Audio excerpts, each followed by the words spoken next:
Everyone, welcome back to my channel, welcome to a new blog. I hope তোমরা সকলে খুব ভালো আছো। কোথাও থেকে আসার পর ঘরের কাজ এত বেড়ে যায় না, মনে হয় না না আর কোথাও যাব না, ঘরেই থাকবো। কিন্তু আবার কিছুদিন পর মনে হয় যে না আবার যাই, বাড়িতে যাই, এরকম মনে হয়। তো এরকমটা চলতেই থাকবে। বাড়ি আসার পর একটু টাফ হয়ে যায় সব কিছু আর কি, পরিষ্কার করা, জামা কাপড় কাচা একটু টাফ হয়ে যায়। আগের দিন এসে আর গাছগুলোকে দেখতে পারিনি, মানে ঘরের কাজই সমস্ত কিছু করছিলাম। আজকে সকালবেলায় গাছগুলোকে সব ঠিক করলাম, মানে জল টল দিয়ে আবার পরিষ্কার পরিচ্ছন্ন করে একটু ঠিকঠাক করে আবার রাখলাম। ও গিয়েছে বাজারে, বাজার থেকে আসলে তারপরে আমরা একসাথে ব্রেকফাস্ট করব। আজকের আমার ফ্রুট প্ল্যাটারে কি কি আছে দেখে নাও। গ্রিন অ্যাপেল, এখানে তো পেয়ারা আর অরেঞ্জ। শীতের সময় অরেঞ্জ মাস্ট থাকবেই। কি করছো? এই যে মাছগুলো ছাড়াচ্ছি। আজকে কি এনেছো এটা বলো। কাঁকড়া। কাঁকড়া হবে আজকে, কাঁকড়া। আর তার সাথে চিংড়ি মাছ। চিংড়ি মাছটা ধুয়ে আজকে রেখে দেবো, কারণ কাঁকড়া আর চিংড়ি মাছ একদিনে খাওয়া যাবে না, দুটোই হচ্ছে অ্যালার্জির জোম। চিংড়ি মাছটা কালকে করব, ভালো থাকবে না রেখে দিলে? থাকার তো কথা। চিংড়ি মাছটা ছাড়িয়ে দেয়নি কেন? লোকটা সময় ছিল। আজ এই যে কাঁকড়া বানাবো, একদম মাখো মাখো করে কাঁকড়া হবে, কাঁকড়ার ঝাল। এখন স্যার চিংড়ি মাছ ছাড়াচ্ছে। হয়েছে না? হয়েছে। কাঁকড়া রান্না করা অলমোস্ট ডান, একটু জাস্ট ফোটাবো তোমার ঝোলটা একটু কমানোর জন্য। দারুণ একটা স্মেল বেরোচ্ছে, যেটা তোমরা পাচ্ছ না, আমি পাচ্ছি। আর হালকা দেখছো, যেহেতু কাঁকড়াগুলো কালো কাঁকড়া, এই ঝোলটা কিন্তু আস্তে আস্তে কালোর দিকেই চলে যাবে। তো এই যে হয়ে গেছে প্রায়। আর এখানে করছি বেগুন, ছোটো ছোটো করে বেগুন আর সিম দিয়ে ভাজা হচ্ছে। আর এর মধ্যে দেবো পালং শাক। এই যে পালং শাকটা এর মধ্যে দিয়ে দেবো, যে পালং শাক দিয়ে সিম দিয়ে বেগুন দিয়ে ভাজা হয়ে যাবে। এই যে কষা কষা কাঁকড়া রেডি, একদম হালকা একটু গ্রেভি রেখেছি। সন্ধ্যাবেলা এখন রেডি হয়ে গেছি। আমাদের সামনে একটা মেলা হচ্ছে, ট্রেড ফেয়ার, তো সেখানে যাব। তো টুক করে একটু রেডি হয়ে নিলাম, আমি, ও আর বৌদি আসবে দিক থেকে। তো তিনজন এখন যাচ্ছি একটু মেলা ঘুরতে। শ্যারো আসবে। আর আমার এই আসবে তো, আমার এই কি যেন বলে এটাকে, ভুলে গেলাম, কি নাম যেন বলে এটাকে। যাই হোক, আমার এই ফুল স্লিভটা কেমন লাগছে বললো, একদম কালারফুল একটা ফুল স্লিভ নিয়েছি। চলো এখন মেলা ঘুরে আসি। বাহ, এখন বাইরে বেরিয়ে ব্লগ করে শান্তি। আমাদের যে এই লাইটটা ছিল, এই লাইটটা একদম পাওয়ার কমে গেছিলো, একদম আস্তে আস্তে জ্বলতো। কারণ নতুন করে লাইট লাগিয়েছে, একদম জল জল করছে। চলো আমরা চলে এসেছি এই যে ট্রেড ফেয়ারে, কিন্তু বৌদিরা এখনো আসেনি। এখানে সমস্ত কিছু অনেক, মানে ড্রেস আছে, জুয়েলারি আছে, এই সমস্ত মেনলি আছে। আচার নিবা নাকি? আচার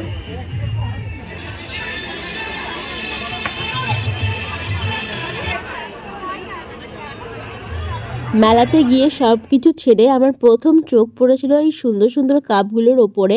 পোড়ামাটির কাপের উপর খুব সুন্দর করে ডিজাইন করা ছিল। এখানে কেটলি সেট, তারপরে সুন্দর সুন্দর কাপের সেটও পাওয়া যাচ্ছিল। আমরা মেলার প্রায় লাস্টের দিকেই গিয়েছি, মানে 3-4 দিন মেলা হয়ে গেছে, তারপরে গিয়েছি। গোল্ডেন জুয়েলারির একটা খুব সুন্দর শপ ছিল, যেখানে খুব সুন্দর সুন্দর ডিজাইনের গোল্ডেন জুয়েলারি পাওয়া যাচ্ছিল। বাট বিশ্বাস করো, এত ভিড় ছিল সেই দোকানটাতে, আমি চান্সই পাইনি কিছু দেখবো। ভাবছি যে হ্যাঁ কিছু একটা দেখবো, কিছু একটা দেখবো, এত সুন্দর ডিজাইন ছিল, বাট এতটা ভিড় ছিল সেই দোকানটাতে, কোনো সময় ফাঁকাই হচ্ছে না। তারপরে আমি চলে এলাম একটু কুর্তি দেখতে। সোয়ালের যে কুর্তিগুলো আছে, তো সেগুলো নেওয়ার ইচ্ছা ছিল। বাট কি বলতো, এখানে প্রবলেম হচ্ছে আমি সাইজ বুঝতে পারছিলাম না। জেনারেলি আমি দোকানে যে সাইজগুলো পরি, কিন্তু সেই সাইজের সঙ্গে এই সাইজ মিলছিল না। তো ঠিকঠাক হবে নাকি সেটাই বুঝতে পারছিলাম না। আর আগামীকালই যেহেতু মেলাটা শেষ হয়ে যাবে, তো আমি যে এক্সচেঞ্জ করব সেই সময়টাও পাবো না। তাই আর কুর্তি না দেখে চলে এলাম শাড়ি দেখতে। তবে এখানেও তাই, যেহেতু আমরা লাস্টের দিকে এসেছি না, সব স্টক বেরিয়ে গেছে, অনেক স্টকই বেরিয়ে গেছে। তারপর আমি এই স্টোরটাতে চলে এলাম। এখানে খুব সুন্দর সুন্দর কানের দুল পাওয়া যাচ্ছিল, বেশ ইউনিক টাইপের কানের দুল পাওয়া যাচ্ছিল। তো আমি এখানে বেশ 4-5 রকমের কানের দুল ট্রাই করেছি, বেশ প্রত্যেকের ডিজাইনই বেশ ভালো ছিল। আর এখান থেকে আমি একজোড়া কানের দুল নিয়েও নিয়েছি। কানের দুল ছাড়াও এখানে অনেক রকমের মালা, তোমার চোকার, তারপরে হাতেরও কিছু সেট পাওয়া যাচ্ছিল। তো আমি এখান থেকে কানের দুলটাই নিয়েছি।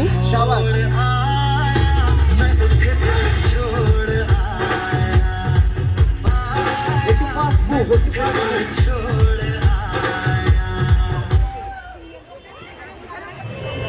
চলে এসেছি এখন অ্যাক্রোপলিসে। এখানে আমরা আইনক্স হয়েছি নতুন অ্যাক্রোপলিসে, তো মুভি দেখবো। আজকে দেখবো আমরা ধুরন্ধর। তো চলে এসেছি এখন, আমাদের শো হচ্ছে 6:30 থেকে। এখানে দেখো একটা লাইন দিয়ে কত গাছ বিক্রি হচ্ছে, দেখি কোন গাছটা নেওয়া যায়।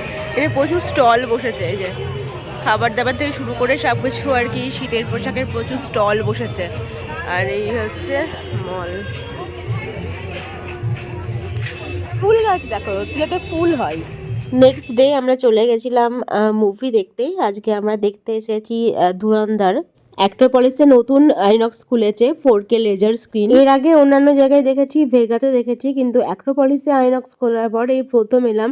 বেশ ভালো করেছে, অ্যাটমসফিয়ার বলো সবকিছুই বেশ সুন্দর। মুভি দেখতে যাওয়ার আগে আমি তার ট্রেলারটা চেক করে নিই কেমন কি আছে, কিন্তু আজকে ধুরন্ধর দেখতে যাওয়ার আগে আমার ট্রেলারটা চেক করা হয়নি। আগে চেক করলে হয়তো বলতাম যে তোমরা যাও, আমি আর এই সিনেমাটা দেখতে যাবো না। মুভির নামটা বারবার ভুলে যাচ্ছি, ধুরন্ধর। এবার এবার মনে থাকে ধুরন্ধর, বারবার ভুলে যাচ্ছি আমি। আর এটা হচ্ছে কত 13 বছরের নিচে অ্যালাউ করছে না না দেখতে। 13 বছরের যে নিচে যাদের বয়স তাদের আর কি অ্যালাউ করছে না। এন্ট্রি করে গেছি আমরা আইনক্সে। আর একটু পরে 6:30 হচ্ছে শো, 6:15 বাজে এখন।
ক্রিসমাস যেহেতু সামনেই, সব জায়গাতে এখন খুব সুন্দর করে ডেকোরেশন করছে।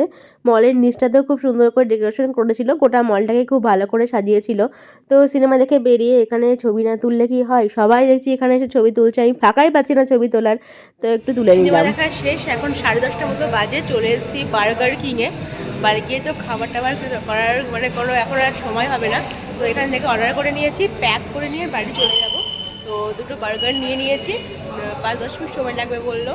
আর মুভিটা কেমন লাগলো সেটা তোমাদের বাড়িতে গিয়ে রিভিউ দিচ্ছি।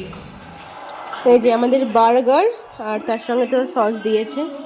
খুলি, এটাই আজকে আমাদের রাত্রের ডিনার।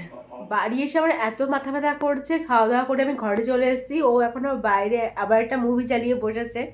তো আমি যে তুমি দেখো মুভি, আমি আর পাচ্ছি না, আমি এখন ঘরে যাই। মুভিটা অনেক বড়, 3.5 ঘন্টার মুভি। আমরা দেখতে গেছিলাম ধুরন্ধর, তবে আমি যদি জানতাম মুভিটা এইরকম আমি যেতাম না, কারণ আমার সেই মনোবল নেই যে আমি এই মুভিটা দেখব। সিনেমাটার মাঝে মাঝে এতটাই ভায়োলেন্ট পার্ট আছে, আমি নিজেই নিজের চোখ বন্ধ করে নিচ্ছি, এগুলো আমি দেখতে পারি না। তো সেজন্যই আন্ডার 13 বাচ্চাদের ওখানে অ্যালাউ করছে না। 13-এর ওপর বয়স হলে তারপরে অ্যালাউ করছে। এর আগে আমি কখনো এতটা ভায়োলেন্ট মুভি দেখিনি। বলছি না, যদি আমি জানতাম যে এতটা ভায়োলেন্ট, আমি নিজেই যেতাম না। It's all about of terrorist attack on India. এটার সেকেন্ড পার্ট আবার বেরোবে 19 মার্চ 2026-এ। এটার সেকেন্ড পার্ট বেরোবে। এটা এখনো এন্ড হয়নি, কন্টিনিউ আর কি চলবে। অ্যাক্টিং বলো, থিম বলো, দুর্দান্ত। অরিজিনাল ইনসিডেন্টের উপর বেস করে সিনেমাটা খুবই ভালো করেছে। তবে ভাই এই সিনেমাটা দেখতে গেলে মনের বল দরকার। যারা এসব গুলি গালাজ ব্লাড এসব দেখে সহ্য করতে পারে ঠিক আছে, আদারওয়াইজ আমি তো চোখ ঢেকে নিচ্ছিলাম, আমি একবার ব্যাগ দিয়ে চোখ ঢাকছি, একবার এই করছি, এই হচ্ছিল। যাই হোক, মুভি টুভি দেখে এসে মাথা ব্যথা হচ্ছে এখন আমার। এক্সপো মেলাতে অনেকক্ষণই ঘুরলাম, কালেকশন বেশ ভালোই আছে। তবে আমরা 3 দিন পর যেহেতু গেছিলাম, অনেক স্টক বেরিয়ে গেছে। কুর্তিগুলোও বেশ ভালো আছে, বাট কুর্তিগুলোর একটু রেঞ্জটা আমার হাই লাগলো। শাড়িগুলোও বেশ ভালো, তবে আমি যে শাড়িটা খুঁজছিলাম, মানে খুঁজে যে কালারটা চাইছিলাম সেই কালারটা পাইনি, একটাই কালার ছিল, তো সেই জন্য সেই শাড়িটা আমার আর নেওয়া হয়নি। অন্য কোনো কালারের অপশান থাকলে আমি অবভিয়াসলি নিয়ে নিতাম। আমি কানের নিয়েছি, কানের দুল নিয়েছি, খুব সুন্দর সুন্দর কানের দুল নিয়েছি, সেটা একদিন কোনো একদিন তোমাদের পরে দেখাবো। চলো তাহলে আজকের মতো ব্লগটা আমি এখানে এন্ড করছি। আর হ্যাঁ, কে কে ধুরন্ধর দেখলে অবশ্যই কিন্তু আমাকে কমেন্টে জানিও। দেখা হচ্ছে তোমাদের সঙ্গে নতুন একটা ব্লগ নিয়ে। Till then stay happy and stay safe. এখনকার মতো গুড নাইট, টাটা।